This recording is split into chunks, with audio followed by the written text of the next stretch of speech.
Selamat siang Tribuners, jumpa lagi bersama saya Diamita di Live Update Tribun News edisi Sabtu 11 Juni 2022. Seperti biasa, kami akan sajikan informasi terkini dari berbagai daerah yang akan dilaporkan secara langsung oleh reporter kami di lapangan. Kurang lebih 1,5 jam ke depan, inilah Live Update selengkapnya. Kita menuju kabar pertama Tribuners dari Sulawesi Barat. Jasad korban terjatuh dari kapal di perairan Majene akhirnya berhasil ditemukan. Korban yang merupakan nelayan bernama Alpin Mubarak ditemukan tim SAR gabungan setelah memasuki hari kedua pencarian.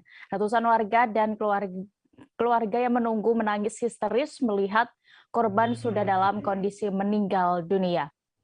Terkait kejadian ini selengkapnya akan dilaporkan oleh rekan kami, Abdul Rahman, reporter Tribun Sulbar yang sudah bergabung di sana. Silakan dengan informasi Anda.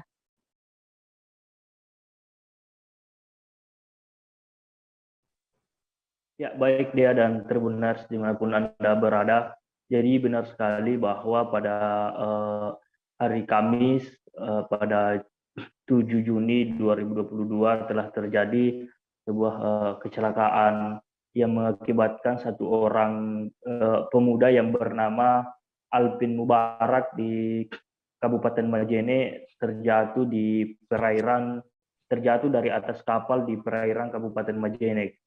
Jadi Alpin ini awalnya saat hendak berangkat dari Kabupaten Majene menuju Pulau Balabalakan, Kabupaten Mamuju, di mana Alpin ini menggunakan sebuah kapal dan pada saat di pertengahan perairan atau laut, si Alpin ini terjatuh dari atas kapal dan dinyatakan hilang setelah pukul 15.00 WITA sore pada waktu itu. Nah, untuk kejadiannya, pada saat dinyatakan hilang, pemuda ini langsung dicari oleh pihak masyarakat setempat maupun warga dari Kabupaten Majene sendiri. Namun warga Kabupaten Majene langsung melakukan koordinasi dengan pihak kepolisian, lalu kemudian berkoordinasi dengan Basarnas Kabupaten Mamuju dan saat itu juga langsung dilakukan pencarian korban. Namun pada saat pencarian hari pertama, pihak tim SAR gabungan ini gagal menemukan korban yang bernama Alpin karena waktu yang begitu singkat sehingga dilanjutkan pada hari Jumat kemarin. Keberlanjutan dari pencarian ini dari tim SAR gabungan mulai dari pukul 7 pagi hingga pukul 10 dan jenazah korban yang bernama Alpin ini ditemukan di perairan, ditemukan langsung oleh tim SAR, langsung dikebumikan di wilayah Kecamatan Tubo Sendana, Kabupaten Majene, Sulawesi Barat. Demikian Dea. Baik, terkait kejadian ini Tribuners, rekan Rahman juga sudah melakukan wawancara bersama salah satu tim SAR gabungan, Musli Wijayanto. Berikut keterangan lengkapnya. Baik, Assalamualaikum warahmatullahi wabarakatuh.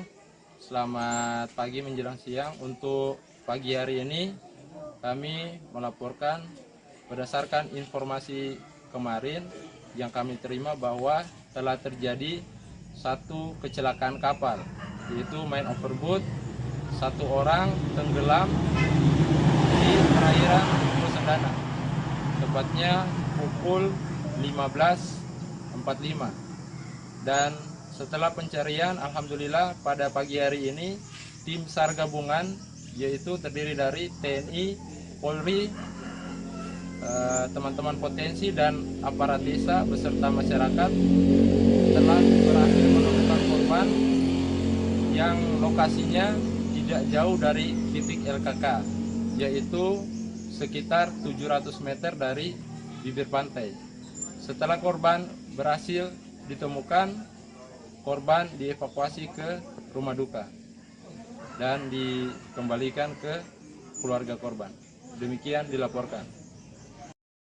Kita beralih ke Nusa Tenggara Timur. Seorang nenek 60 tahun ditemukan tak bernyawa di semak-semak desa Tengah Tiba, Kecamatan Aisesa Selatan, Kabupaten Nagekeo. Lansia itu pertama kali ditemukan oleh cucunya pada Jumat 10 Juni kemarin sekira pukul 18 waktu Indonesia Tengah. Keluarga kemudian melaporkan ke pihak berwajib dan dilakukan visum terhadap jenazah nenek tersebut. Lalu bagaimana terkait hasilnya dan terkait penyebab kematian ini juga akan dilaporkan oleh rekan kami, Patrianus Meo Jawa, reporter Tribun Flores yang sudah siap dengan informasinya. Silakan rekan. Baik, terima kasih Dea di studio dan Tribuners dimanapun Anda berada.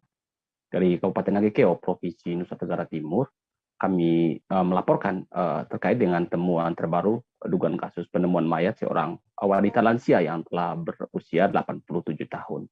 Nah, Dea dan Tribuners, temuan jenazah yang bernama Imelda Meak ini memang sempat menggegerkan warga hingga warga mendatangi tempat kejadian perkara yang memang letaknya tak jauh dari rumah korban.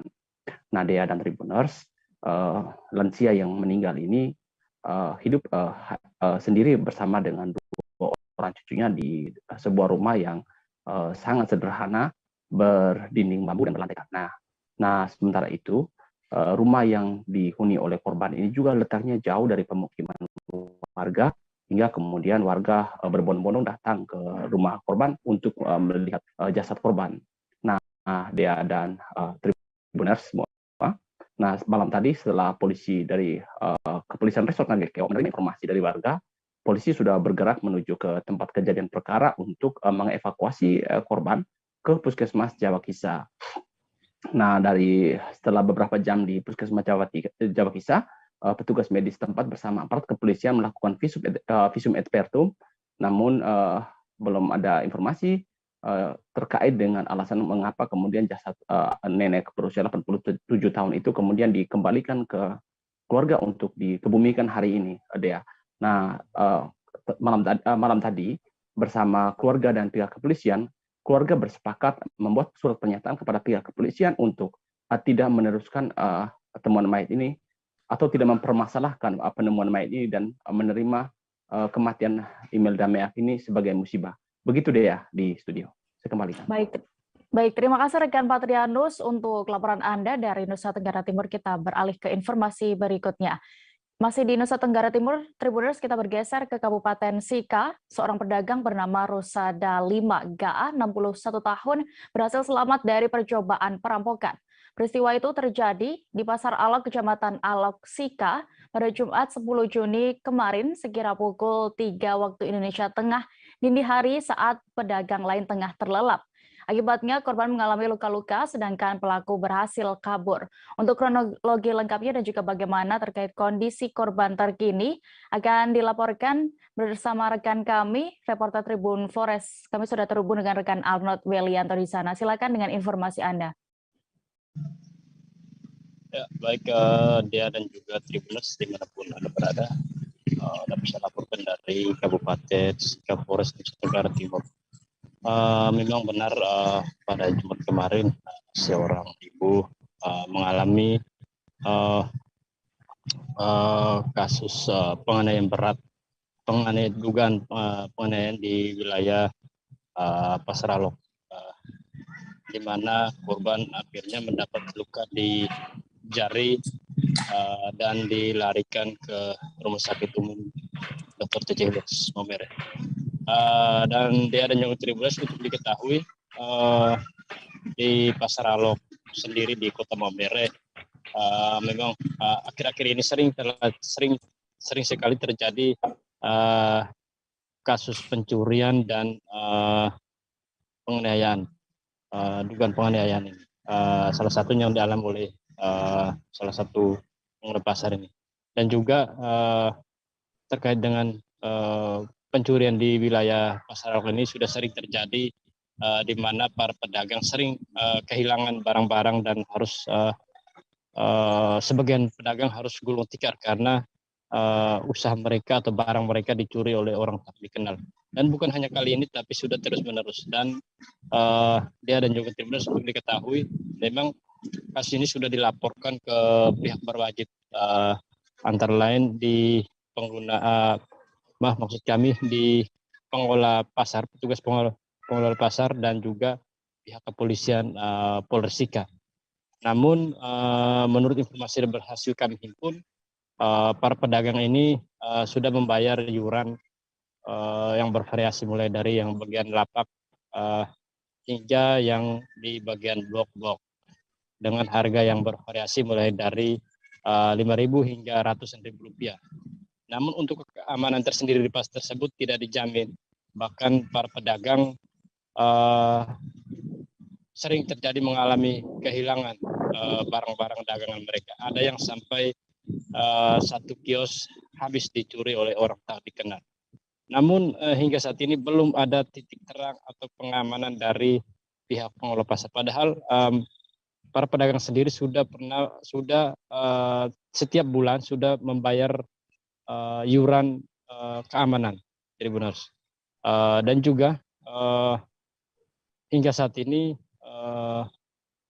pihak-pihak Disperindak dan juga pihak terkait dalam ini Pol PP, kami sudah dikonfirmasi kemarin, mereka akan segera untuk mengontrol dan memfokuskan keamanan di wilayah pasar Alok tersebut. Selain itu, di pasar itu juga marak sekali dengan kasus-kasus di mana penganiayaan salah satunya yang dialami oleh ibu ini. Dan untuk saat ini kasus ini sudah dilaporkan ke Polsek Alok untuk ditangani lebih lanjut. Demikian dia. Baik, terima kasih rekan Arnold Welianto untuk laporan Anda. Selamat kembali bertugas. Kita menuju informasi berikutnya. Kepolisian menangkap 2 warga Klaten, petinggi Khilafatul Muslimin di wilayah Jawa Tengah sebagai tersangka. Kedua tersangka berinisial IM dan SW kini juga sudah dilakukan penahanan. Penangkapan ini sebagai tindak lanjut adanya konvoi ajakan mendirikan khilafah yang berpotensi makar pada Minggu 29 Mei 2022 lalu. Untuk laporan lengkapnya akan disampaikan rekan kami, rekan Ibnu, reporter Tribun Solo yang sudah siap dengan informasinya. Silakan.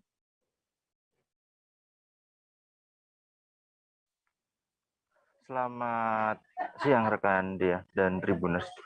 Polisi tetapkan 2 tokoh organisasi Khilafatul Muslimin di Klaten sebagai tersangka untuk kasus konvoi yang menyebarkan pamflet berisi ajakan ideologi khilafah. Jadi Polres Kabupaten Klaten tetapkan 2 tersangka setelah melakukan pemeriksaan terhadap 4 orang begitu, dan 4 orang diantaranya adalah kelompok dari Khilafatul Muslimin. Penetapan 2 orang tersangka adalah aksi buntut konvoi sepeda motor dan disertai penyebaran pamflet berisi maklumat serta himbauan yang diduga di dalamnya berisi ajakan kepada umat Islam di kabupaten khususnya untuk menganut ideologi khilafah. Ditemui di Mapolres Klaten, Kapolres Klaten AKBP Eko Prasetya menjelaskan jika 2 tersangka tersebut yang ditetapkan adalah IM 25 tahun selaku pemimpin wilayah Jawa Tengah dan SJ 62 tahun selaku pimpinan di Klaten. Keduanya merupakan warga Klaten. Dan Eko juga menambahkan bahwa kronologi kejadian tersebut bermula pada tanggal 29 kemarin sekitar pukul 7 hingga pukul 12.30 di kantor wilayah Jawa Tengah Khilafatul Muslimin beralamat di Dukun Gading Sawahan, Desa Belangwetan, Kabupaten Klaten. Di tempat tersebut menjadi titik kumpul sebelum melakukan konvoi dan penyebaran pamflet. Dan berlangsung syiar motor begitu jamaah Khilafatul Muslimin di wilayah Jawa Tengah. Konvoi tersebut beranggotakan sekitar 50 orang menggunakan 30 sepeda motor. Dan menurut Eko, penyidik telah melakukan penggeledahan di 6 lokasi yang berbeda dan mengamankan beberapa barang bukti di antaranya.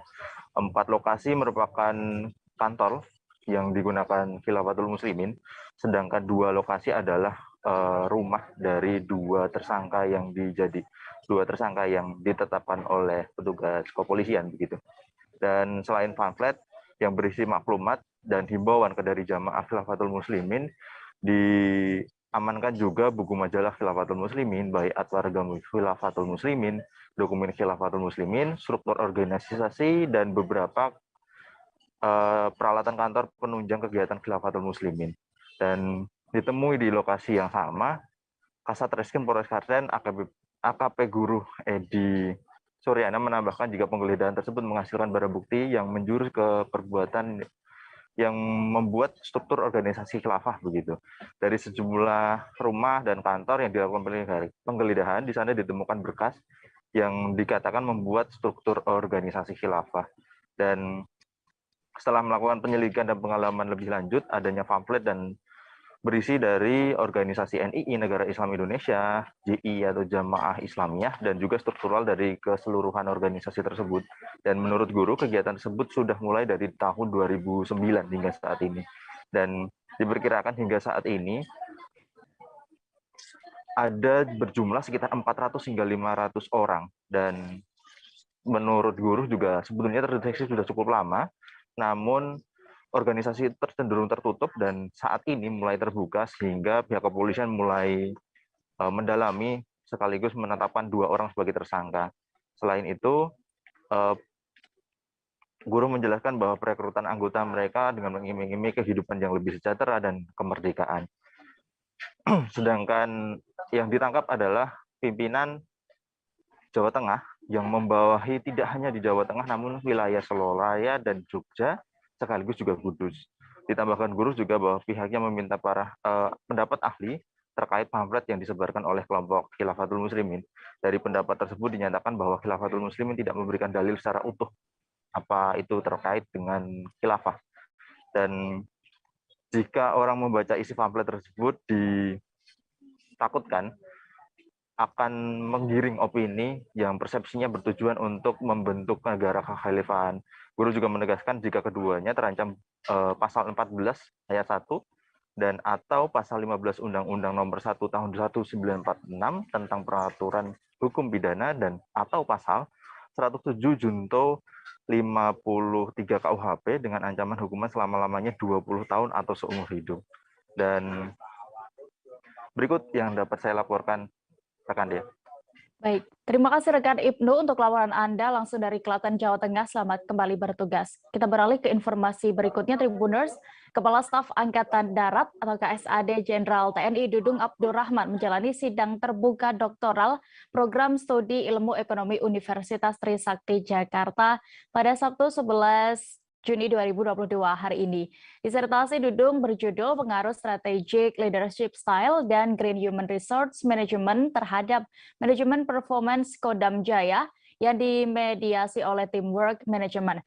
Terkait bagaimana berlangsungnya sidang terbuka tadi akan dilaporkan rekan kami, Gita Irawan, reporter Tribun News yang sudah bergabung bersama kami. Silakan rekan. Oke, dia.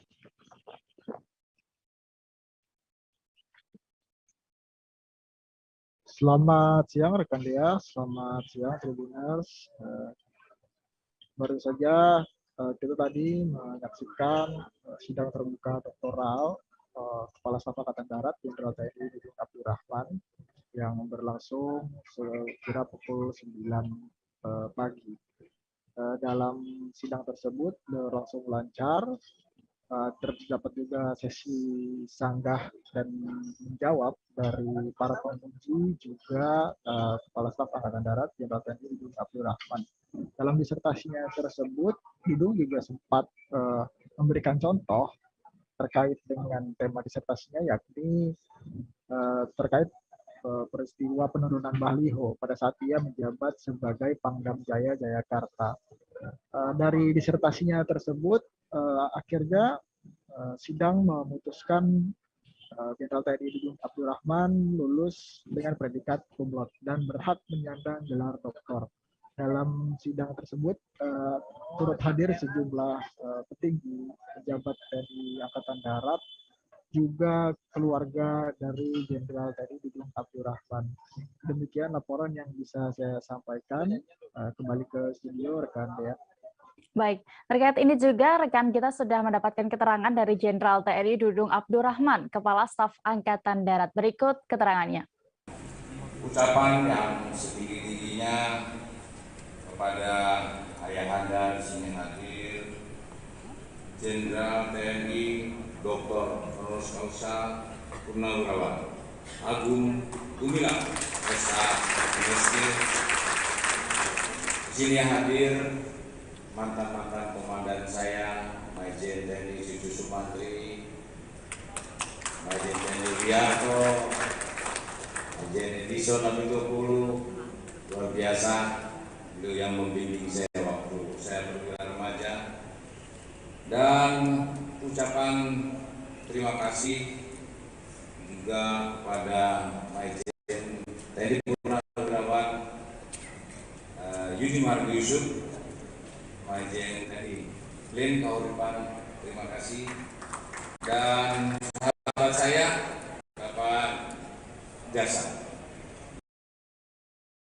Seorang mahasiswa sebuah kampus di kota ND, Nusa Tenggara Timur asal Papua ditangkap Satuan Reserse Narkoba Polres ND. Mahasiswa itu diduga memesan dan membeli narkoba berupa biji ganja sebanyak 13 biji dari Spanyol. Terkait kasus ini dan juga bagaimana kronologi penangkapannya akan dilaporkan rekan kami, Oris Goti, reporter Tribun Flores yang sudah siap dengan informasinya. Silakan rekan.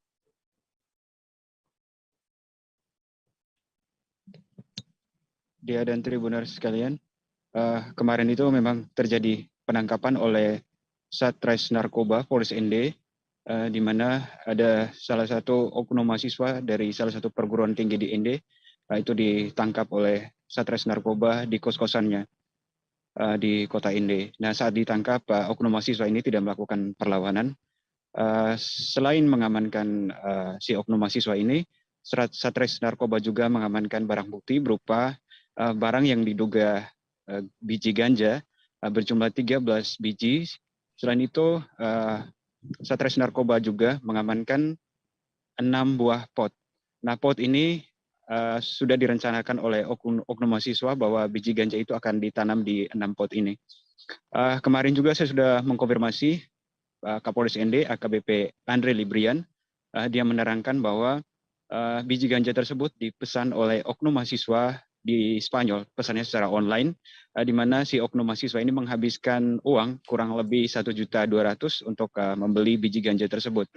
Nah, saat ini Polres ND tengah melakukan koordinasi, lalu melakukan penyelidikan lebih lanjut, siapa saja yang terkait dengan atau terlibat dengan pemesanan dan pembelian biji ganja ini. Selain itu, mereka juga akan melakukan pengujian biji ganja ini di laboratorium untuk memastikan bahwa narkoba ini jenis ganja atau bukan. Nah, untuk mengungkap kasus ini, Polres ND sejatinya berkoordinasi dengan PT Pos Indonesia dan juga Bea Cukai. Kapolres ND menegaskan bahwa pihaknya akan tetap berkomitmen memberantas peredaran narkoba di Kabupaten ND. Sekian Dea dan Tribuners. Baik, Tribuners, terkait kasus ini, rekan Oris juga sudah mendapatkan keterangan dari Kapolres ND AKBP Andre Librian. Berikut informasi lengkapnya. Sat Narkoba Polres ND melakukan penyelidikan terhadap dugaan adanya peredaran narkoba jenis ganja. Namun bekerjasama dengan pihak-pihak terkait, yaitu dengan PT Pos, kemudian kita juga bekerjasama dengan Bea Cukai, ya, tentang adanya informasi tersebut. Nah, dari informasi tersebut kita berkoordinasi, ada dugaan pengiriman barang berupa biji ganja, ya, biji tanaman ganja yang dipesan dari Spanyol, negara Spanyol, ya, negara Spanyol, kemudian dengan alamat tujuan inisial K, ya. K ini adalah seorang mahasiswa yang kuliah di Flores, kemudian tinggal di tempat kos. Dia memesan melalui online barang biji ganja ini dari negara Spanyol. Sudah berapa lama transaksi ini berlangsung? Apakah sejak dia berkuliah di ND atau seperti apa, Pak? Sejauh ini berdasarkan keterangan sementara baru sekali bertransaksi, dan rencananya memang menurut keterangannya akan ditanam, ya, akan ditanam. Dia sudah disiapkan 6 pot, ya, 6 pot untuk ditanam biji ganja ini, kemudian akan dipelihara dia. Tujuan pemeliharaan itu apa? Tujuan daripada dia menanam itu apa? Untuk nanti dikonsumsi sendiri? Pelaku pembunuhan terhadap Gabriel George warga Minahasa akhirnya berhasil diringkus polisi. Pelaku berinisial JL ternyata bersembunyi di salah satu rumah warga di Kecamatan Malalayang, Kota Manado. Terkait kronologi kejadian ini akan dilaporkan rekan kami Nilton Durado, reporter Tribun Manado yang sudah siap dengan informasi lengkapnya. Silakan rekan Nilton. Baik, terima kasih rekan Dea. Kepolisian sektor Malalayang menangkap salah satu pemuda berinisial JL, warga Kecamatan Malalayang, yang menjadi tersangka kasus pembunuhan yang terjadi pada Jumat 10 Juni 2022. Pada saat ditangkap oleh anggota Polsek Malalayang, pelaku masih dalam keadaan mabuk dan belum bisa memberikan keterangan resmi apa motif dia menikam korban. Korban sendiri diketahui bernama Gabriel George, warga Minahasa, yang saat itu sedang mengkonsumsi minuman keras di rumahnya bersama teman-teman. Dan dari kronologi yang diceritakan oleh Kapolsek Malalayang AKP Soni Tandisau, bahwa korban dan pelaku tinggal di lorong yang sama, tapi tidak saling mengenal. Nah, pada saat korban sedang mengkonsumsi miras bersama dengan teman-temannya, pelaku datang dengan sebilah pisau badik dan menikam dada kanan korban hingga tewas. Setelah menikam korban, pelaku kemudian melarikan diri dengan pisaunya ke salah satu rumah warga dan bersembunyi. Sedangkan pisau badik yang dipakai untuk menikam korban dibuang di salah satu selokan. Namun pelarian pelaku berhasil ditangkap oleh anggota Polsek Malalayang, dan saat ini korban sudah ditahan tapi masih dimintai keterangan terkait apa motif pelaku membunuh korban, karena dari keterangan pelaku kepada polisi bahwa dia sama sekali tidak mengenal korban, tapi tiba-tiba menikam hanya karena dalam keadaan mabuk. Sedangkan polisi merasa apa yang dikatakan oleh pelaku ini masih sedikit janggal, karena tidak mungkin dia menikam seseorang hingga tewas tapi tidak saling mengenal. Demikian rekan Dea. Baik, terima kasih rekan Nilton Durado untuk laporan Anda dari Kota Manado. Selamat kembali bertugas. Kita beralih ke informasi berikutnya. Seorang ayah di Kabupaten Musi Banyu Asin, Sumatera Selatan tega meruda paksa anak kandungnya. Pelaku melancarkan aksinya saat korban tidur. Akibat perbuatan bejat dari pelaku, korban kini hamil 5 bulan. Untuk selengkapnya, kami sudah terhubung dengan jurnalis Sriwijaya Pos, ada rekan Fajri Ramadan yang akan melaporkan selengkapnya. Silakan rekan Fajri. Baiklah, terima kasih rekan Dea dan Tribunnews. Kejadian ruda paksa terhadap anak kandung tersebut dilakukan oleh sang ayah sendiri, yakni Hermansyah. Kejadian tersebut terjadi pada Desember 2021 sekitar pukul 5 pagi, di mana saat itu sang anak sedang tertidur di ruang tengah dan dalam keadaan tidur. Nah, saat itu tersangka yakni Hermansyah, orang tuanya, langsung memeluk dan membekap sang anak dan membuka celana dalamnya dan langsung melakukan aksi perbuatan ruda paksa tersebut. Selanjutnya aksi tersebut tidak hanya dilakukan satu kali, namun kejadian tersebut dilakukan sebanyak 3 kali. Kejadian tersebut terbongkar setelah orang tua korban, yakni ibunya, curiga melihat keadaan sang anak muntah-muntah dan mengalami perut membesar. Oleh karena itu, sang ibu membawa korban ke Provinsi Jambi untuk mengecek. Setelah mengecek, diketahui bahwa sang anak tengah hamil 5 bulan. Oleh karena itu, kejadian tersebut dilaporkan sang ibu ke Mapolres Muba. Penangkapan pelaku sendiri dilakukan oleh unit PPA bersama Kanit Reskrim dan langsung mengamankannya. Atas perbuatan tersebut, tersangka dijerat pasal 81 ayat 123, junto pasal 76 di UU RI nomor 23 tentang perlindungan anak. Tersangka sendiri terancam hukuman 5 tahun penjara dan paling lama 15 tahun penjara. Demikian rekan Dea. Baik, Tribunnews terkait ini juga rekan Fajri sudah mendapatkan keterangan dari Kapolres Muba, KBP Alam Syah Pelopesi. Berikut keterangan lengkapnya. hal ini dilakukan oleh pelaku yang juga merupakan ayah daripada korban ini pada malam hari. Ya. Pada malam hari pelaku pada saat itu langsung merayu, ya, kemudian mengiming-imingi dan melakukan intimidasi terhadap korban sehingga korban mengikuti hawa nafsu daripada pelaku yang juga merupakan ayah daripada korban ini sendiri. Dari kejadian tersebut kemudian diketahui oleh ibunya bahwa korban ini mulai dalam keadaan yang tidak normal, mulai muntah, sehingga dibawa ke puskesmas. Ya. Dari situ diduga bahwa korban ini hamil. Namun belum diketahui siapa pelakunya pada saat itu karena korban tidak berani untuk menceritakan hal ini kepada ibu korban itu sendiri. Kejaksaan Negeri Aceh Singkil menahan seorang kepala desa atau Kecik Tunas Harapan Gunung Meriah. Kades itu juga ditetapkan sebagai tersangka dugaan korupsi dana desa tahun anggaran 2017-2019. Terkait ini selengkapnya kami sudah terhubung dengan reporter Serambi News, ada rekan Dede Rosadi yang sudah siap dengan laporannya. Silakan rekan. Ya, dia Kejaksaan Negeri Aceh Singkil menahan IP Kepala Desa Tunas Harapan Kecamatan Gunung Meriah pada tanggal 10 Juni kemarin. IP ini ditahan di rumah tahanan kelas 2B Singkil di kawasan Ketapang Indah, Singkil Utara, masih berjarak sekitar 500 meter dari kantor Kejaksaan Negeri Aceh Singkil.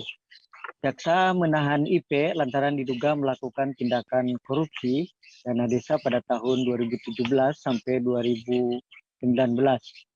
Kejari Aceh Singkil Muhammad Husaini mengatakan penahanan terhadap IP ini dilakukan selama 20 hari ke depan, mulai hari kemarin pada tanggal 10 Juni 2022. IP disangka melanggar pasal 2 ayat 1, junto pasal 3, junto pasal 18 Undang-Undang Republik Indonesia nomor 31 tahun 1999 sebagaimana telah diubah dengan Undang-Undang nomor 20 tahun 2021 tentang pemberantasan tindak pidana korupsi. Kasus tersebut bermula ketika pemerintah Desa Tunas Harapan, Kecamatan Gunung Meriah, menerima atau mendapat alokasi anggaran dana desa pada tahun anggaran 2017-2019 sebesar 1,1 miliar lebih. Namun dalam prakteknya ternyata duit desa tersebut tidak digunakan untuk pembangunan desa Tunas Harapan, melainkan digunakan oleh tersangka. Tersangka ini menyalahgunakan dana desa tersebut untuk kepentingan pribadinya dengan cara melakukan manipulasi surat pertanggungjawaban atau memang tidak sesuai dengan realisasi di lapangan. Dari nilai anggaran dana desa 2017-2019 ke Desa Tunas Harapan sebesar 1,1 miliar lebih, berdasarkan hasil audit Inspektorat Kabupaten Aceh Singkil, ternyata terjadi kerugian negara sekitar 800 juta rupiah. Artinya memang kerugian negaranya cukup besar, dari nilai 1,1 miliar, kerugiannya sekitar 800 juta lebih, artinya memang lebih dari 68%, dan desa tersebut diduga dikorupsi oleh IP Kepala Desa Tunas Harapan pada tahun 2017-2019. Tim penyidik Kejaksaan Negeri Aceh Singkil saat ini masih terus mengembangkan kasus tersebut dan informasinya memang tidak kemungkinan akan ada tersangka baru. Namun Kejari Aceh Singkil Muhammad Husaini memastikan bahwa setiap penetapan tersangka akan berlandaskan alat bukti serta keterangan-keterangan yang cukup. Demikian dia. Baik, Tribuners, terkait kasus ini juga rekan Dede sudah melakukan wawancara bersama Muhammad Husaini selaku Kejari Aceh Singkil. Berikut keterangannya. Oke Pak, bisa dijelaskan kegiatan hari ini Pak? Hari ini kami dari Kejaksaan Negeri Aceh Singkil melakukan penetapan tersangka atas nama IB, dan sekaligus hari ini juga dilakukan penahanan untuk 20 hari atas nama tersangka IB selaku Kepala Desa Tunas Harapan. Perbuatan tersangka telah menyalahgunakan dana desa Tugas Harapan tahun anggaran 2017 sampai dengan 2019 setelah ada kerugian keuangan negara berdasarkan hasil Inspektorat Kabupaten Aceh Singkil sebesar Rp802.863.000.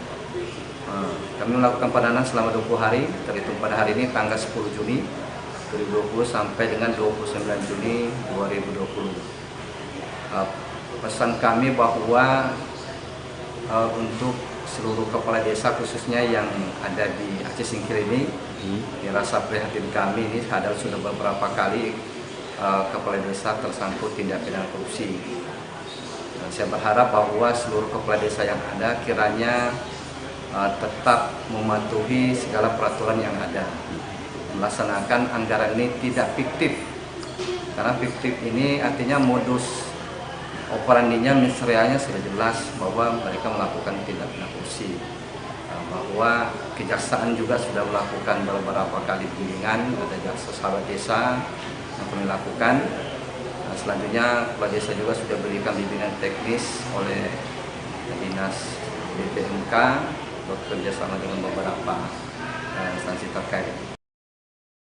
Kapolri Jenderal Polisi Listio Sigit Prabowo berharap polarisasi pemilu 2019 tidak kembali berulang di pemilu 2024 mendatang. Hal ini dikatakan Listio saat menggelar lomba menembak Kapolri Cup bersama TNI dan insan media di Makobrimob Polri Kelapa 2 Depok, Jawa Barat pada hari ini Sabtu 11 Juni 2022. Untuk terkait informasi lengkapnya kegiatan ini dan juga keterangan dari Kapolri Listio Sigit akan dilaporkan reporter Tribun News. Kami sudah terhubung dengan rekan Abdi Rianda Sakti di sana. Silakan dengan informasi Anda. Baik, terima kasih Dea.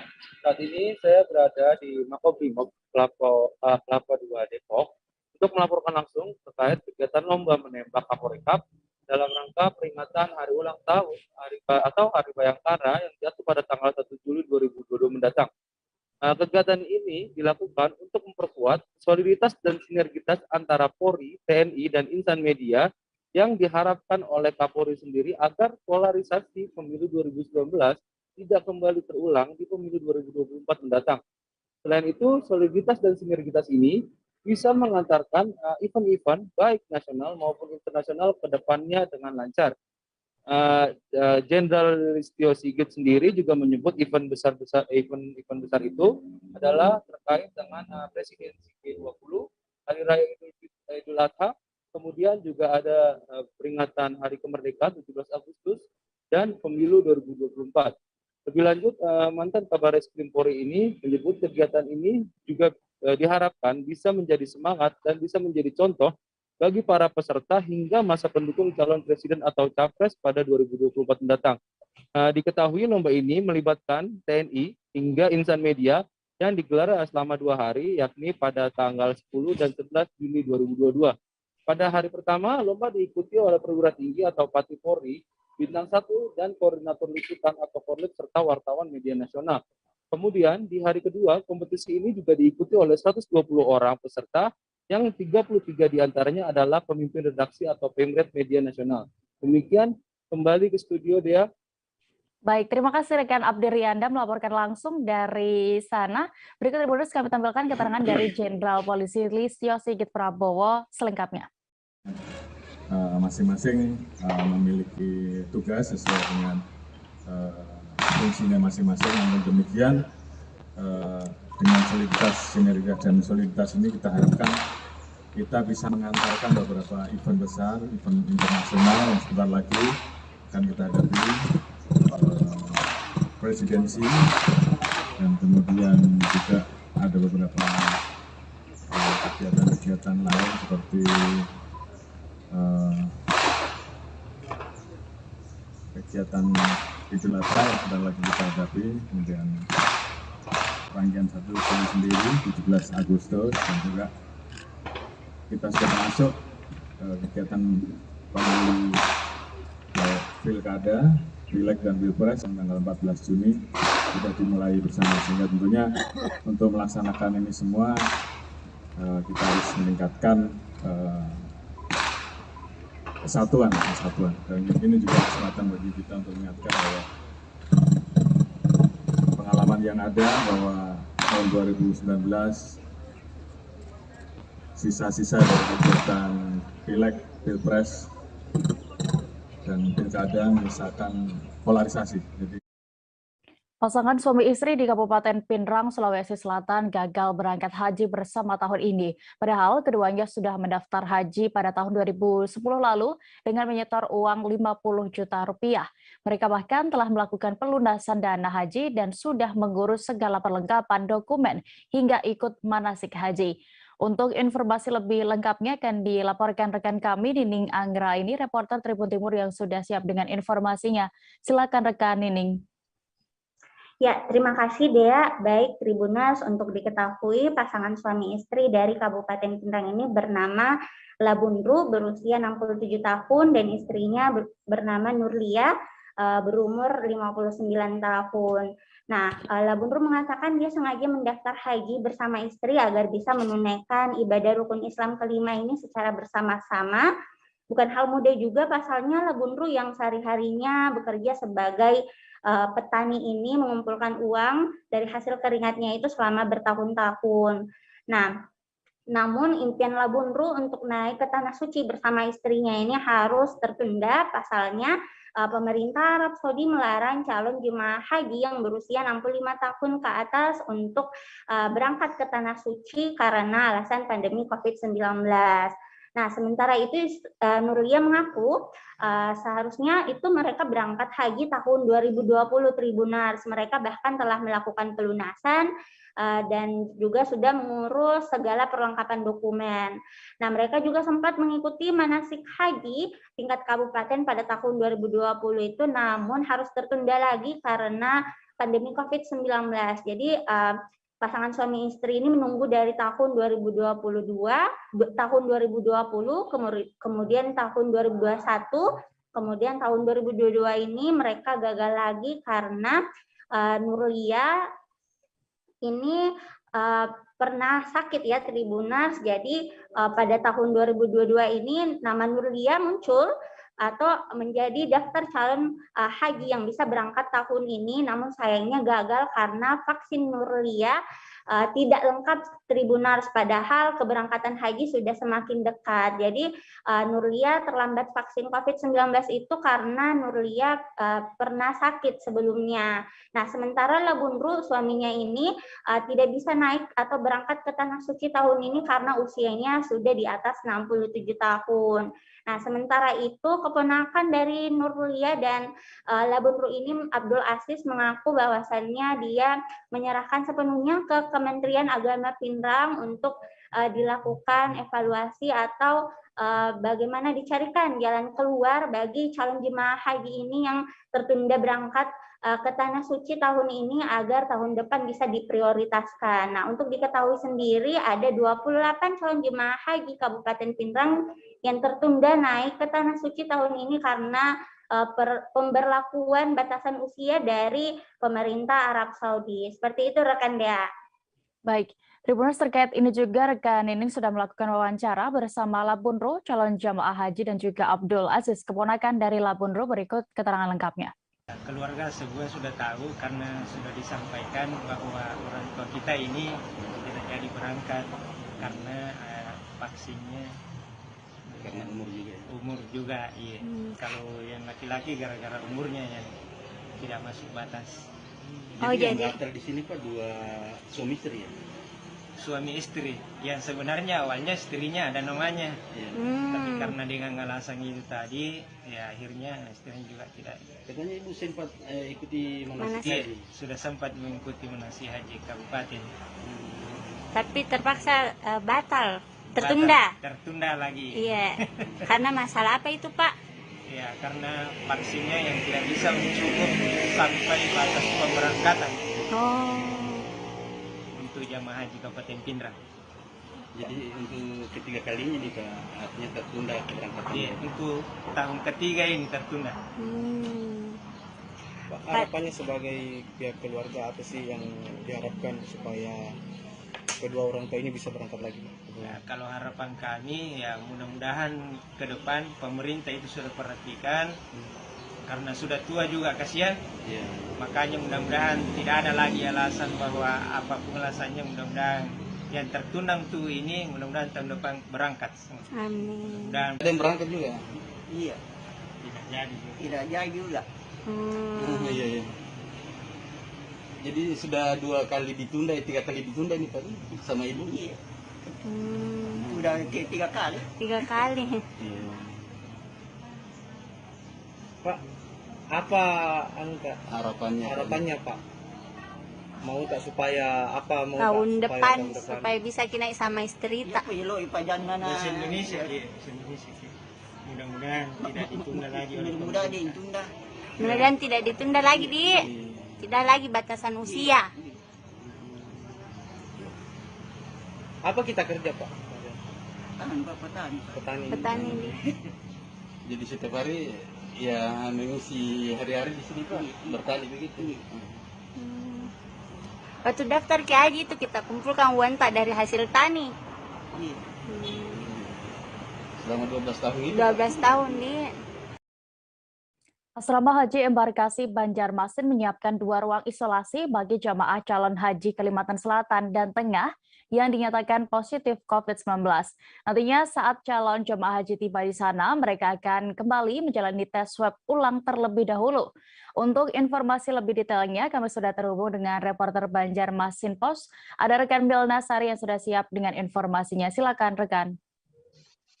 Ya, rekan Dea, Tribuners, jamaah calon haji Kalimantan Selatan dan Kalimantan Tengah yang hari ini dijadwalkan akan masuk Asrama Haji Embarkasi Banjarmasin nantinya akan mendapatkan swab tes ulang atau PCR ulang setelah sebelumnya mereka mendapatkan PCR tes dari kabupaten kota masing-masing. Swab tes ulang ini sendiri dikarenakan jika ada jamaah yang bergejala misalnya mengalami pilek, batuk, ataupun sakit lainnya, nantinya akan di swab tes ulang di asrama haji ini. Dan pihak UPT Asrama Haji Embarkasi Banjarmasin sendiri telah menyediakan 2 kamar untuk ruang isolasi bagi jamaah yang dinyatakan positif saat swab tes ulang. Dan letak dari ruang isolasi ini sendiri berada di paling belakang komplek asrama haji dan letaknya berdekatan dengan poliklinik dari KKP Kesyah Bandaran yang nantinya akan melakukan perawatan dan pemeriksaan kesehatan jamaah yang positif COVID-19. Dan hingga saat ini dari hasil pemeriksaan swab test di kabupaten kota masing-masing belum ada ditemukan jamaah yang positif COVID-19. Dan kamar isolasi sendiri merupakan kamar biasa dengan 2 unit tempat tidur dan hanya dilengkapi dengan fasilitas kipas angin dan juga kamar mandi di dalam kamar. Dari UPT sendiri mengatakan jika ada permintaan khusus atau permintaan tambahan fasilitas nantinya akan dilengkapi menyusul. Dan dari UPT Asrama Haji Embarkasi Banjarmasin sendiri sudah menyiapkan 99 kamar, di Gedung Jabal Rahmah 63 kamar, di Gedung Madinah ada 18 kamar, dan Gedung Minah ada 18 kamar dengan total 99 kamar. Dan kamar bagi jamaah haji dari Kalimantan Selatan dan Kalimantan Tengah ini sendiri dilengkapi dengan AC dan juga hingga kulkas. Dan jamaah haji Kalimantan Selatan dan Kalimantan Tengah ini sendiri nantinya akan berangkat menggunakan Garuda Airlines tipe 330 dengan kapasitas 360 penumpang dengan total jamaah dari Kalimantan Selatan sebanyak 1.743 orang dan dari Kalimantan Tengah ada 736 orang. Begitu rekan Dea. Baik, Tribuners, berikut kami tampilkan keterangan dari Kepala UPT Asrama Haji Embarkasi Banjarmasin, Fadilah, selengkapnya kami tampilkan. Dinyatakan perlu ada istirahat atau perlu penanganan lebih lanjut, maka ruang isolasi inilah yang akan digunakan. Oke, Pak. Ini letaknya jauh di belakang ya, Pak ya? Ya, ini gedung yang paling ujung dari asrama haji, karena isolasi juga, karena kita pilih yang paling belakang, dan yang paling penting adalah kamar isolasi ini adalah berdampingan dengan poliklinik yang akan ditempati oleh KKP. Oke, jadi di sini ruang isolasinya di sebelah sana ya Pak ya? Sebelah sana itu yang poliklinik yang akan ditempati oleh kantor kesehatan pelabuhan. Oke, siap Pak. Pak, kalau ruangan atau kamar untuk jemaah sendiri ada berapa sih Pak disiapkan di sini Pak? Untuk yang ditempati oleh jemaah di gedung Jabar Rahmah ada 63 kamar, di gedung Madinah ada 18 kamar, dan gedung Mina itu 18 kamar. Jadi total kesemuaan adalah 99 kamar yang akan diisi antara 4 orang dan 3 orang. Oh, per kamar gitu Pak ya. Pak, fasilitasnya ada apa aja Pak? Kalau yang di kamar jemaah itu semua dengan AC, TV, WC di dalam ada. Untuk yang gedung Jabar Rahmah ada water heater, kemudian ada sebagian ada yang safety box dan kulkas juga ada. Oke, masuknya tanggal? Rencana masuk tanggal 11. Sebanyak 63 calon jamaah haji Maluku Tengah mengikuti bimbingan manasik haji. Kegiatan berlangsung di Aula Ikhlas Beramal Kementerian Agama Maluku Tengah pada Jumat 10 Juni 2022 kemarin. Bimbingan manasik haji dibuka Kepala Kementerian Agama Maluku Tengah, Taslim Tuasikal. Selengkapnya terkait informasi ini akan dilaporkan oleh rekan Lukman Mukadar, reporter Tribun Ambon yang sudah siap dengan informasinya. Silakan rekan.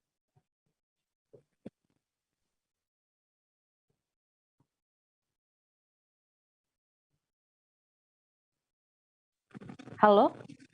Halo, Dea. Ya, baik. Silakan rekan Lukman. Oke, baik, Tribuners dan juga Dea, dapat kami laporkan bahwa calon jamaah haji Kabupaten Maluku Tengah sudah siap untuk diberangkatkan, dan itu dibuktikan dengan dilakukannya manasik haji untuk 63 orang calon jamaah haji asal Kabupaten Maluku Tengah ini. Dan seluruh persiapan para jamaah itu sudah siap menurut Kepala Kantor Kementerian Agama Kabupaten Maluku Tengah yang sejak Jumat kemarin kami wawancarai, beliau mengatakan bahwa memang semua persiapan termasuk surat-surat rapid test dan juga vaksinasi semuanya sudah lengkap, juga dengan seluruh persiapan terkait pembiayaan seluruhnya, dan juga kesiapan kesehatan seluruh jamaah juga sudah siap, sehingga direncanakan itu jamaah haji Kabupaten Maluku Tengah akan bertolak dari kota Masohi ini pada tanggal 22 Juni minggu depan nanti, bersama dengan kemudian akan bertolak ke kota Ambon. Dan jamaah haji Kabupaten Maluku Tengah ini adalah jamaah haji yang akan tergabung dengan di kloter 9 dan 10 bersama dengan beberapa kabupaten kota yang ada di Provinsi Maluku, diantaranya ada Kota Ambon, kemudian Kabupaten Buru Selatan, Kabupaten Buru, kemudian ada Kabupaten Seram bagian Barat, Kabupaten Seram bagian Timur, dan juga Kota Tual, begitu Tribuners. Dan saat ini jamaah haji Kabupaten Maluku Tengah sendiri sudah menerima seluruh perlengkapan seperti koper dan lainnya untuk mereka masing-masing men-packing semua persiapan yang akan dibawakan. Adapun pelaksanaan manasik haji sendiri kemarin sudah dibekali oleh para pemateri, yang dimana dijelaskan tentang apa saja perlengkapan yang akan dibawakan oleh para jamaah, dan juga apa-apa saja yang menjadi barang-barang yang dilarang untuk dibawa di Tanah Suci Mekah, sehingga jamaah haji dari Maluku itu tidak semuanya teratur dan tidak ada yang terkendala masalah di sana, Tribuners. Dea. Baik, Terima kasih rekan Lukman Bukadar untuk laporan Anda dari Kota Ambon. Selamat kembali bertugas. Kita beralih ke informasi berikutnya. Tribuners, narapidana bernama Ruslim, 28 tahun, yang beberapa bulan terakhir berhasil kabur dari lapas narkotika Pangkal Pinang, berhasil ditangkap kembali. Pelariannya berakhir setelah diringkus tim Direktorat Reserse Kriminal Umum Polda Kepulauan Bangka Belitung. Untuk lebih detailnya terkait ini akan dilaporkan rekan kami Riki Pratama, reporter Bangka Pos. Silakan dengan informasi Anda.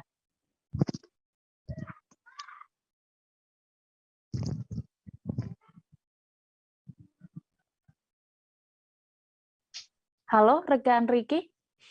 Halo, ya. Ya, silakan dengan laporan Anda.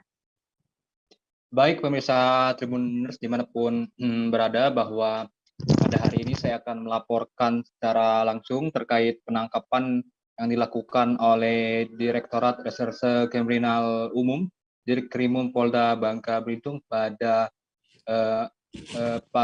Jumat tanggal 10 bulan 6 2022 malam dini hari kemarin, di mana penangkapan dilakukan yaitu terhadap narapidana yang masuk dalam daftar pencarian orang atau DPO bernama Ruslim. Ruslim ini merupakan narapidana penghuni LP narkotika yang berada di Kota Pangkal Pinang, di mana Ruslim ini sebelumnya sempat kabur pada 3 bulan yang lalu. Saat itu ia kabur dengan cara menaiki jaring yang ada di atas LP. Kemudian 3 bulan berlalu pada Jumat dini hari kemarin, tim dari 2 Opsional Subdit 3 Jatantras Ditreskrimum Polda Bangka Belitung menyampaikan bahwa mereka telah berhasil menangkap Ruslim yang selama ini kabur, di mana disampaikan bahwa penangkapan Ruslim berhasil dilakukan selang 2 minggu. Polda Bangka Belitung menerima surat permohonan dari pencarian penangkapan yang diterima dari LP narkotika. Dirkrimum Polda Bangka Belitung Kombes Pol Budi Hermawan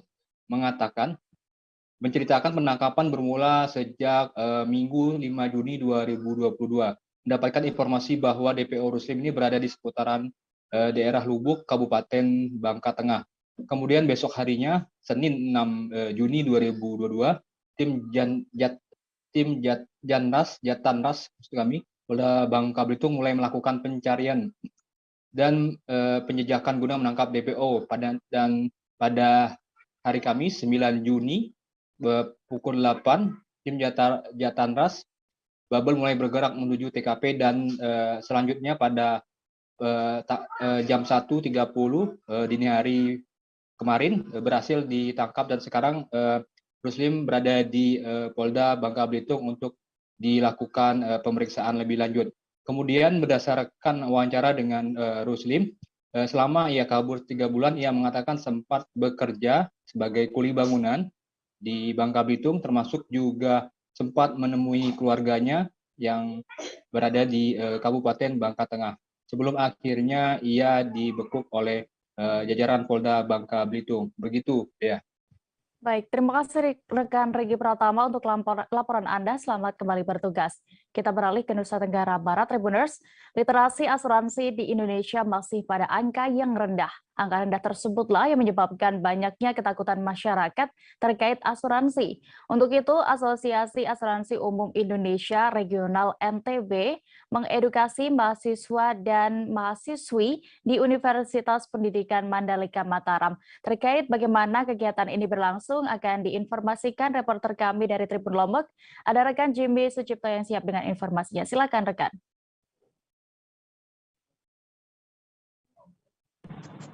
Baik, terima kasih Dea. Selamat siang kepada seluruh Tribuners yang ada di Indonesia. Asosiasi Asuransi Umum Indonesia mengadakan literasi asuransi akibat rendahnya literasi asuransi yang ada di Indonesia, tepatnya pada angka 3,2%. Dan hal tersebut yang menciptakan image atau wajah dari asuransi yang ada di Indonesia mengkhawatirkan, baik dari pengetahuan polis dan juga klaim asuransi itu terdampak. Jadi Asosiasi Asuransi Umum Indonesia menciptakan sebuah program yaitu Insurance Goes to Campus yang juga melibatkan Universitas Pendidikan Mandalika sebagai media mereka untuk melakukan literasi asuransi. Dan hal tersebut juga disambut dengan baik oleh mahasiswa-mahasiswa yang ada di Universitas Mandalika atau Undikma dengan banyaknya pertanyaan, lalu banyaknya feedback atau timbal balik, baik itu pertanyaan, jawaban, dan sebagainya, menjadi sebuah hal yang cukup positif bahwa literasi asuransi diterima oleh kaum milenial yang dikhususkan oleh Asosiasi Asuransi Umum Indonesia. Lalu yang kedua, selain literasi asuransi, Asosiasi Asuransi Umum Indonesia juga menggandeng OJK atau Otoritas Jasa Keuangan dalam melakukan literasi keuangan yang bijak. Jadi pada sesi tersebut juga bersamaan melakukan literasi keuangan dalam spending atau dalam melakukan pengeluaran yang bijak.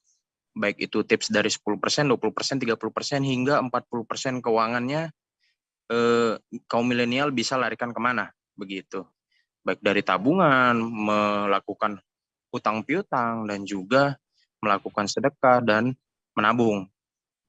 Jadi dalam langkah menuju literasi asuransi yang terus bertambah seperti negara-negara Eropa atau Amerika lainnya, itu Asosiasi Asuransi Umum Indonesia mulai dari pendidikan atau dari milenial yang notabene adalah penggerak ekonomi dalam 4 tahun atau 5 tahun ke depan, yang menjadi modal yang cukup kuat dalam usaha mereka, lalu kesejahteraan hidup mereka, dan juga menghindari risiko-risiko yang mungkin saja terjadi akibat dari gejolak ekonomi yang mereka lakukan, baik itu dari usaha mereka dan juga keselamatan bekerja mereka.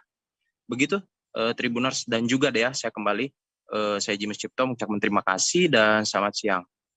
Baik, terima kasih rekan Jimmy untuk laporan Anda dari Lombok. Selamat kembali bertugas. Kita beralih ke Provinsi Jambi, Tribuners. Kejuaraan Nasional para layang dan gantole Trip of Indonesia Seri 2 dilaksanakan di Kota Sungai Penuh resmi dibuka.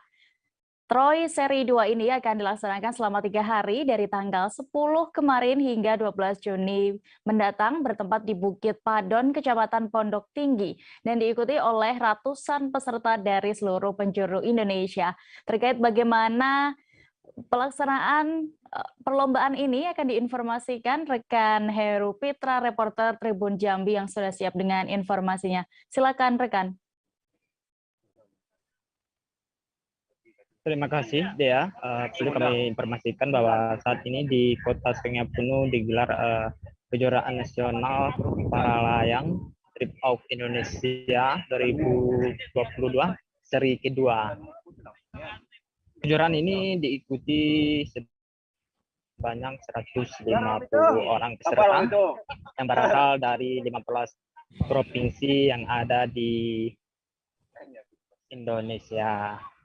Nah, saat ini kejuaraan sedang berlangsung di mana lokasi take off-nya di Bukit Padon, Kota Sungai Penuh, dan di landingnya sudah disiapkan tempat di mana di persawahan warga. Nah, Tribuner, bagaimana keseruan dari kejuaraan ini? Nah, di sini ada bersama saya seorang atlet berasal dari Kabupaten Provinsi Bali, ada Setia Weni, yang juga merupakan salah satu atlet yang ikut di kejuaraan ini. Kita ingin minta bagaimana keseruannya mengikuti kejuaraan ini. Oke, halo, selamat siang. Ini aku harus jelasin apa ini, Bang? Bagaimana keseruan dari kejuaraan ini? Kalau ditanya tentang keseruan dari kejuaraan ini, buat kami para atlet, pastinya semua kejuaraan itu seru. Dan kami senang sekali bisa mencoba spot terbang yang baru yang ada di Sumatera. Ya kebetulan ini di Jambi ya, karena yang sudah sangat terkenal, spot terbang di Sumatera sendiri biasanya dari Sumatera Barat. Jadi karena ini bersebelahan nih provinsinya, senang sekali ada teman-teman dari Sumatera Barat, banyak sekali yang datang ke sini untuk mengikuti kejuaraan dan diikuti provinsi-provinsi lain, termasuk kami ada 10 orang dari Bali. Perasaannya di sini senang karena ini pemandangannya cantik ya, Bukit Simanci, ini Bukit Padon Simanci ini harapannya nanti ke depan akan jadi objek wisata yang disenangi oleh wisatawan, baik itu dalam negeri ataupun luar negeri, karena nggak cuma terbang aja, tapi banyak aktivitas wisata yang bisa dilakukan di sekitaran area Kota Sungai Penuh ini. Jadi aku sih pengen lagi Bang datang ke sini. Pengen lagi datang. Pengen lagi datang ke sini. Ada menjadi event tahunan ya nanti. Iya, Gitu ya. betul, harapannya kita bisa datang ke Sungai Penuh setiap tahun buat ada kejuaraan. Oke, terima kasih Satya. Oke, itu ada kita minta pendapat dari peserta yang mengaku udah pingin lagi ya ikut kejuaraan yang digelar di Kota Sungai Penuh ini, dan dia berharap di Kota Sungai Penuh akan menjadi agenda tahunan. Oke, dia demikian laporan dari kami di kejuaraan Trip of Indonesia seri kedua di Kota Sungai Penuh. Terima kasih dia. Baik, terima kasih rekan Heru Pitra untuk laporan Anda langsung dari lokasi lomba para layang ini, dan juga berikut Tribuners ada keterangan dari Wako Sungai Penuh terkait kegiatan ini. Ahmadi Zubir selengkapnya kami tampilkan. Punya grup masing-masing. Jadi ini saya yakin ini grup ini bukan hanya grup yang ada di Indonesia saja, bahkan di internasional. Jadi mereka akan menginformasikan kepada teman-teman mereka bahwa lebih tepat dan lebih bagus terbang di Sungai Penuh ini. Jadi ini salah satu hal yang kita petik. Jadi makanya terus terang saja kami atas nama pimpinan Kota Sungai Penuh ini memang terkesan memaksakan diri harus melaksanakan ini di sini. Karena tujuan kita itu ya untuk meraih dan memanggil wisatawan-wisatawan untuk datang ke Sungai Penuh. Ya. Ya. Jadi ke depan, pertama, ini hal baru. Terbang layang ini hal baru, khusus untuk Kota Sungai Penuh, Kerinci, dan bahkan di Provinsi Jambi. Ini hal yang baru. Jadi justru itu kita akan memperkenalkan olahraga rekreasi ini kepada anak-anak muda kita, agar mereka tidak tabu lagi melihat orang terbang. Jadi kondisi sekarang ini kita melihat masyarakat kita, anak muda kita masih tabu melihat orang bisa terbang. Seakan-akan orang itu punya keberanian yang betul-betul ini. Padahal saya terkesan dengan Pak Jenderal menyampaikan dengan saya, jauh lebih beresiko main bola kaki ketimbang dengan olahraga terbang layang. Ini nih saya bingung nih. Jauh lebih beresiko kalau habis bola kaki, main bola kaki pasti ada yang lecet. Tapi kalau habis terbang, nggak ada apa-apa, insya Allah aman. Jadi ini harus kita sosialisasikan kepada anak-anak muda kita, supaya anak-anak muda kita itu punya pilihan, ya cabang olahraga yang digelutinya. Dan ini tidak, menurut beliau, modalnya tidak banyak. Tidak banyak. Hanya parasut satu sudah bisa terbang ratusan kali. Iya, betul. Satu parasut modalnya bisa terbang ratusan kali. Coba bayangkan. Dan bisa terbang di tempat-tempat lain. Dan itu tidak perlu pakai masuk bengkel parasutnya. Ratusan siswa lulusan sekolah dasar terancam tidak bisa masuk sekolah menengah pertama atau SMP di Pangkal Pinang, baik di sekolah negeri maupun swasta dalam penerimaan peserta didik baru atau PPDB tahun 2022 ini. Terkait penyebab dan juga penanganan dari pemerintah sendiri akan dilaporkan oleh reporter kami dari Bangka Pos. Saat ini kami sudah terhubung bersama rekan Cepi Marlianto di sana. Silakan dengan informasi Anda. Baik, terima kasih rekan Dea dan pemirsa Tribuners. Memang ratusan siswa lulusan sekolah dasar terancam tidak bisa masuk ke sekolah menengah pertama ataupun SMP baik negeri maupun swasta di Kota Pangkal Pinang selama penerimaan peserta didik baru atau PPDB tahun 2022 ini. Penyebabnya sendiri dikarenakan adanya ketimpangan jumlah lulusan SD dan daya tampung SMP yang saat ini masih menjadi permasalahan khususnya yang ada di Kota Pangkal Pinang. Kepala Dinas Pendidikan dan Kebudayaan Kota Pangkal Pinang, Erwandi sendiri mengatakan memang pihaknya memperkirakan ada sekitar 138 orang siswa lulusan SD yang terancam tidak akan tertampung di SMP negeri maupun swasta di Kota Pangkal Pinang.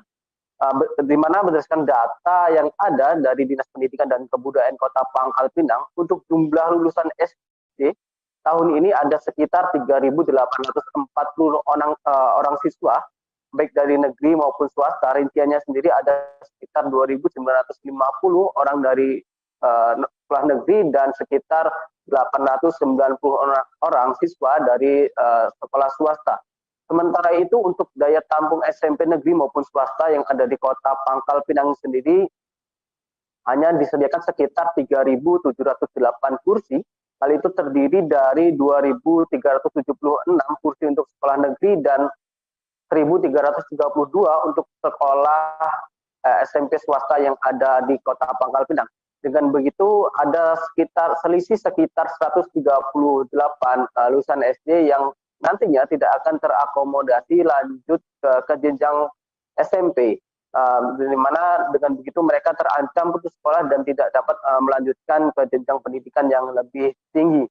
Di mana selain itu untuk daya tampung, maksud saya untuk daya tampung sekolah SD sendiri di Kota Pangkal Pinang masih mencukupi, di mana ada sekitar 3.348 kursi dari sekolah dasar negeri dan sekitar 1.656 kursi untuk sekolah swasta. Dengan begitu ada sekitar daya tampung SD negeri dan swasta di Kota Pangkal Pinang sendiri ada sekitar 5.004 siswa.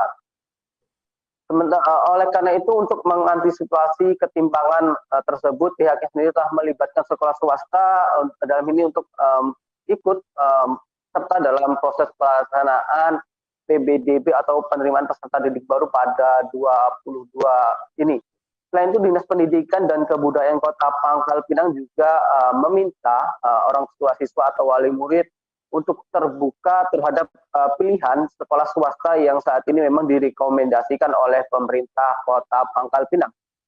Pemerintah Kota Pangkal Pinang sendiri menjamin semua anak usia wajib sekolah di Pangkal Pinang semuanya dapat terakomodasi untuk mengenyam pendidikan di bangku sekolah, mengingat ada sekitar 138 siswa tadi lulusan SD yang memang terancam tidak dapat masuk sekolah SMP negeri maupun swasta.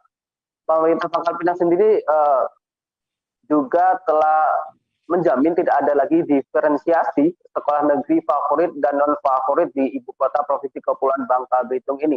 Menurutnya sejauh ini sekolah negeri maupun swasta di Kota Pangkal Pinang sudah memiliki standar yang sama baik dari segi sarana dan prasarana maupun fasilitas dari tenaga kependidikan. Selain itu juga semua sekolah di Pangkal Pinang sendiri sudah dipastikan memiliki fasilitas yang sama. Pemerintah Kota Pangkal Pinang sendiri sudah menyediakan guru-guru yang terbaik yang semuanya sudah didistribusikan baik di sekolah negeri maupun swasta yang ada di Kota Pangkal Pinang. Oleh karena itu, saat sejauh ini juga segala upaya dari peningkatan kualitas baik sekolah negeri maupun swasta juga terus dioptimalkan, di mana itu sesuai dengan visi dari Dinas Pendidikan sendiri untuk menumbuhkan kualitas di semua sekolah di Pangkal Pinang baik negeri maupun swasta. Oleh karena itu, pada tahun ini Dinas Pendidikan sendiri juga turut menggandeng sekolah negeri, maksudnya sekolah swasta untuk dapat meramaikan atau ikut serta dalam pelaksanaan proses PPDB guna mengakomodasi sejumlah siswa di Kota Pangkal Pinang yang terancam putus sekolah. Begitu rekan dia kembali ke studio. Baik, terkait ini juga Tribuners rekan Cabir sudah mendapatkan keterangan dari sejumlah pihak terkait. Berikut wawancara lengkapnya. Dunia kependidikan ini, jadi kita berharap ya orang tua dalam hal ini wali murid, mereka jangan berpikiran atau jangan pengen semuanya masuk ke sekolah favorit. Sekarang ini tidak ada lagi sekolah favorit ya, sekolahnya itu sama semua. Kalau di Pangkal Pinang ini kompetensinya insya Allah hampir sama semua. Jadi jangan memaksakan diri untuk memasukkan anaknya ke sekolah favorit versi mereka ya. Padahal kita ketahui bersama, kita ini distribusi guru sudah kita lakukan yang seperti disampaikan Pak Atas tadi, kita akan tetap menjamin mutu ataupun peningkatan kompetensi dari masing-masing sekolah. Untuk siswa yang lulus dari SD negeri itu sebanyak 2.950 siswa. Dari SD swasta sebanyak 896. Jadi total siswa yang lulus tahun ini dari SD sebanyak 3.846 siswa. Nah, untuk daya tampung siswa di SMP tahun pelajaran 2022-2003 ini adalah 3.708. Jadi kalau kita cari selisihnya, jumlah siswa yang lulus SD sebanyak 3.846, sedangkan daya tampung SMP itu sebanyak 3.708, maka ada selisih surplus atau kekurangan ruang tampung atau kekurangan daya tampung sebesar 138 siswa. Dan itu sudah termasuk negeri maupun swasta. Seperti itu ya. Dengan catatan Kita menuju Kalimantan Utara. Tribuners, Festival Kesenian dan Kebudayaan di Malinau telah kembali dilaksanakan sejak Kamis 9 Juni 2022 lalu. Festival kebudayaan ini merupakan ketiga kalinya digelar tahun ini. Sejumlah masyarakat adat unjuk kebolehan seni mereka di sana, termasuk masyarakat adat Dayak Kenya. Terkait bagaimana berlangsungnya festival ini dan juga penampilan apa yang disajikan oleh masyarakat adat Dayak Kenya akan diinformasikan oleh rekan Muhammad Supri, reporter Tribun Kaltara yang sudah siap dengan informasinya. Silakan rekan. Baik, terima kasih rekan Dea dan rekan di studio serta Tribuners. Kemarin pada hari Kamis lalu, tanggal 9 Juni 2022 berlangsung kegiatan festival seni dan pagelaran adat dan budaya di Kabupaten Malinau. Ini merupakan rangkaian ketiga setelah sebelumnya tiga atau dua dari masyarakat adat yang telah melaksanakan kegiatan yang sama pada awal tahun 2022 ini. Sebelumnya memang pelaksanaan kegiatan adat festival adat dan budaya sebelumnya bernama Irau atau festival yang umumnya dilaksanakan setahun atau 2 tahun sekali di wilayah Kabupaten Malinau dalam rangka menyambut hari ulang tahun Kabupaten Malinau. Namun di pemerintah kali ini sudah diadakan secara rutin, untuk saat ini mencakupi 11 suku dan etnis di Kabupaten Malinau yang terdiri dari jumlah rukun suku adat Dayak, termasuk Tidung dan beberapa suku lain yang ada di wilayah Kabupaten Malinau. Untuk pelaksanaannya sendiri, Dayak adat Kenya rencananya akan dilaksanakan selama 3 hari. Mulai pada hari Kamis lalu, Jumat, kemudian hari Sabtu ini nanti akan dijadwalkan penunjukannya. Sejumlah nama atau seniman papan atas yang berasal dari Kabupaten Malinau juga kami memberikan acara ini. Antaranya ada 2 nama seniman yang telah di ajang pentas mancanegara, dan antaranya pemain alat tradisional atau alat musik tradisional yang alat vokal yang dari, dan kemudian ada koreografi atau penari tradisional atau biasa disapa sebagai Jekri Dayak.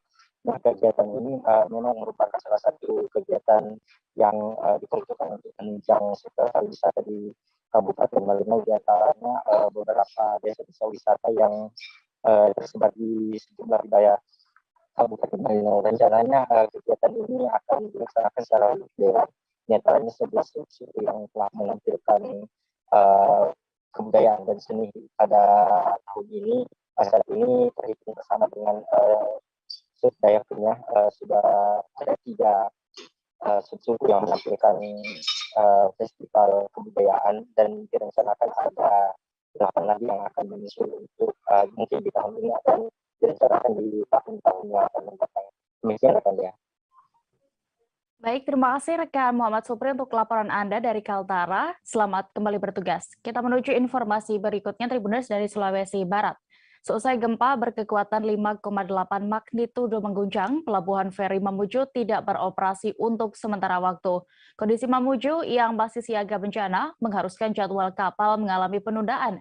Bagaimana terkait kondisi terkini di sana dan juga keadaan pelabuhan akan dilaporkan rekan kami, Fahrun, reporter Tribun Sulbar yang sudah siap dengan informasinya. Silakan rekan Fahrun. Ya, rekan Dea dan Tribuners dimanapun Anda berada, dapat saya informasikan bahwa kembali lagi di Pelabuhan Feri Simboro, Kabupaten Mamuju, Sulawesi Barat ini tidak beroperasi untuk sementara. Hal itu pasca terjadinya gempa bumi yang berkekuatan 5,8 skala Richter pada Rabu tanggal 8 Juni 2022 kemarin dulu, di mana gempa bumi ini sempat membuat panik beberapa warga Kabupaten Mamuju di Sulawesi Barat ini, dan sempat pergi mengungsi di ketinggian untuk menghindari beberapa gedung bangunan. Adapun pusat-pusat vital yang ada di Kota Mamuju ini kembali tidak beroperasi. Salah satunya yakni Pelabuhan Feri Simboro, di mana pelabuhan ini adalah pelabuhan yang menghubungkan antara rute Mamuju dan Kalimantan, atau tepatnya di Pelabuhan Karyangau, Kalimantan Timur, di mana jadwal keberangkatan kapal di antara rute tersebut sebanyak 3 kali dalam 1 minggu. Namun setelah gempa ini pelabuhan kembali tidak beroperasi, di mana pelabuhan ini nampaknya sudah kosong, tak ada satupun penghuni yang menetap di pelabuhan, seperti pos polisi yang sudah kosong, badan pemeriksaan karantina pertanian juga mulai kosong, dan para pedagang-pedagang di kompleks pelabuhan juga sudah mulai tutup, dan bahkan mengambil barang-barang penting atau perabotan dagangannya di dalam dagangan, dan kios-kiosnya ini sudah ditutup. Dan ASDP atau ASDP Pelabuhan Feri Mamuju saat dikonfirmasi melalui sambungan telepon mengatakan bahwa pihaknya belum mengetahui sampai kapan pelabuhan itu akan beroperasi kembali, karena memang kondisi di Mamuju ini ditetapkan status tanggap bencana setelah gempa hingga tanggal 14 Juni 2022. Pihak ASDP, Supervisor ASDP Andin Bernandes mengatakan pihaknya belum mengetahui sampai kapan pelabuhan ini akan tidak beroperasi. Seperti itu yang rekan Dea yang dapat saya informasikan. Baik, terima kasih rekan Fahru untuk laporan Anda dari Sulawesi Barat. Selamat kembali bertugas. Kita beralih ke Sumatera Selatan, Tribuners. Modus operandi kurir narkoba kini semakin beragam, namun polisi juga tak kalah cerdik untuk menangkapnya. Seperti yang dilakukan seorang kurir sabu asal Pembulutan, Ogan Ilir, yang mencoba mengelabui polisi namun tidak berhasil. Kurir sabu yang kini ditetapkan tersangka itu diketahui bernama Hun, berusia 52 tahun. Untuk kronologi kelengkap penangkapannya sendiri dan juga bagaimana terkait kasus ini akan dilaporkan reporter Tribun Sumsel. Saat ini kami sudah terhubung dengan rekan Agung di sana. Silakan dengan informasi Anda.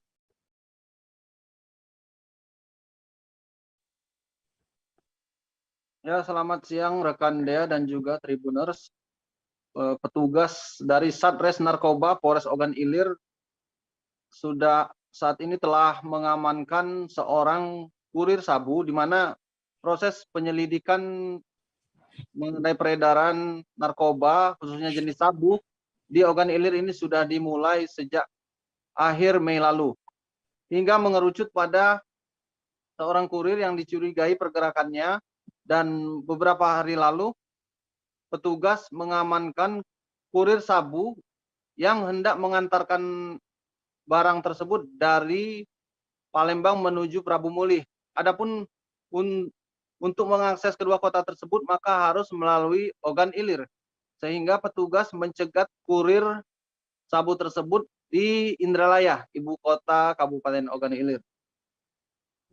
Berdasarkan hasil ungkap kasus, hasil pemeriksaan terhadap tersangka, menurut Kapolres Ogan Ilir AKBP Yusantio Sandi, awalnya petugas menemukan 2,5 kg bungkus kemasan begitu, yang awalnya dikira narkoba jenis sabu. Namun setelah diteliti dengan melibatkan tim laboratorium forensik Polda Sumatera Selatan, ternyata barang bukti sabu memang benar adanya, namun seberat 1,1 kg. Sementara 1,4 kg lainnya itu merupakan tawas. Jadi bentuknya tawas ini sekilas memang mirip sabu, kristal seperti itu. Dan menurut Kapolres Ogan Ilir, upaya kamuflase barang bukti ini sengaja dilakukan tersangka untuk mengelabui polisi jikalau ada penggeledahan. Namun polisi ketika penggeledahan di Indralaya tidak percaya begitu saja kepada tersangka dan meneliti barang bukti tersebut. Alhasil 1,1 kg sabu dan sisanya tawas juga turut dimusnahkan oleh polisi. Untuk diketahui, ungkap kasus 1,1 kg sabu ini sejauh ini yang terbesar pernah diungkap Polres Ogan Ilir. Dan untuk tersangka sendiri saat ini sedang dimintai keterangan lebih lanjut, di mana menurut keterangan tersangka bernama Hun ini, awalnya dia tidak mengetahui atau membantah bahwa dia merupakan kurir sabu. Namun justru di press release kemarin, tersangka sendiri mengungkapkan bahwa dijanjikan upah sebesar 10 juta rupiah oleh seorang bandar sabu di Palembang jika barang sukses diantar ke Prabu Mulih. Namun sebelum barang sampai, tersangka mengaku setelah ditangkap polisi itu belum sama sekali mendapatkan upah tersebut. Dan pengakuan dari tersangka sendiri baru pertama kali menjadi kurir sabu, mengantar barang dari Palembang menuju Prabu Mulih. Namun tentunya Polres Ogan Ilir tidak percaya begitu saja dan akan terus mengembangkan perkara penyalahgunaan atau peredaran sabu ini. Untuk tersangka sendiri dijerat pasal 114 dan 112 Undang-Undang Nomor 35 Tahun 2009 tentang kepemilikan narkoba, dan ancaman hukumannya ini minimal penjara seumur hidup dan bisa saja hukuman mati. Demikian rekan Dea yang dapat kami sampaikan dari Ogan Ilir, Sumatera Selatan. Baik, Tribuners, rekan Agung juga sudah melakukan wawancara dan mendapatkan keterangan dari Kapolres Ogan Ilir dan juga tersangka dari kasus ini. Berikut liputan lengkapnya kami tampilkan. Ini memang bandar besar atau gimana? Kurir. Dalam hal ini ya. Tapi jaringan mana nih, Bang? dari mana, Apakah Pak? ada jaringan yang di Tangerang kemarin atau bagaimana nih, Bang? Sampai dengan saat ini kami masih mencoba mengembangkan kasus ini. Bang, apakah ini juga terkait dengan yang kita obrak-abrik kemarin kerenjing, Bang? Apakah ada kaitannya, Bang? Kami belum sampai ke sana. Namun kami duga ini adalah salah satu stok yang di-standby-kan di Tanjung Raja.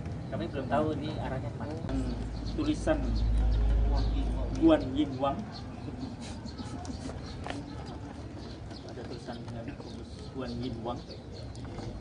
Ini kegiatan hari ini kita press release, kita juga akan melakukan pemusnahan sabu. Berapa kali sudah terbang? Baru sekali. Baru sekali, tidak 2 kali.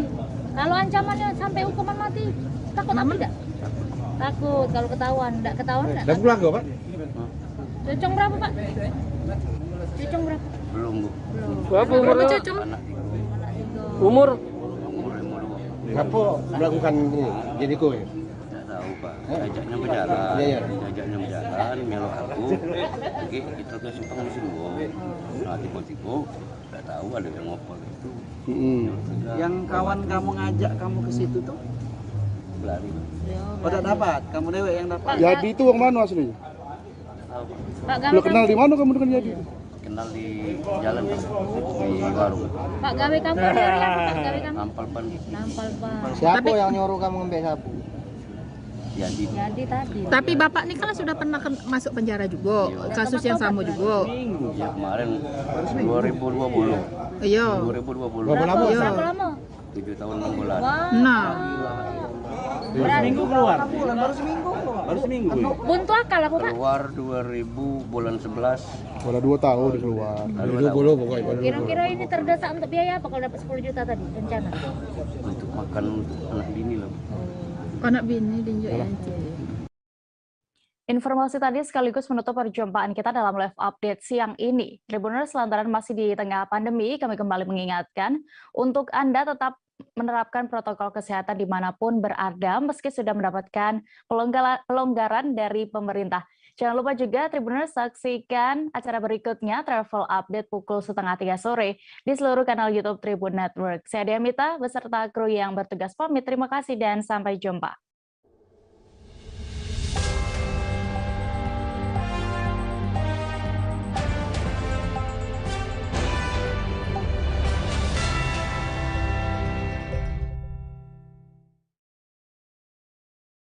Jangan lupa like, subscribe, dan share ya.